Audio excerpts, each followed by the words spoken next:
আগামী বছর কাদিয়ানীরা ওদের 100 বছর পূর্তি পালন করবে। এখন থেকে আমি বার্তা দিয়ে দিচ্ছি, প্রস্তুত হন সবাই। 99তম ইজতেমা এই বছর করে ফেলেছে। আমরা কপাল পোড়া জাতি ঠেকাতে পারি নাই।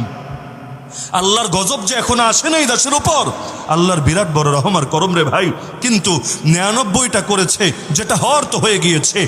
ওরা সেঞ্চুরি করবে, শতবর্ষ পালন করবে। আমরা জিন্দা থাকতে বাংলার মাটিতে কিছুতেই সেটা হতে দেব না। এই জমিনে খাতমে নবুয়তের শানে প্রকাশ্যে গোস্তাখি হবে, আর আমরা মাঠে ময়দানে জিন্দা বিচরণ করব। এটা হবে না। হয়তো এই জমিন থেকে আমাদের লাশ উঠবে, না হলে এই খাতমে নবুয়তের শানে যারা গোস্তাখি করে ওদের ইজতেমা বন্ধ হবেই হবে।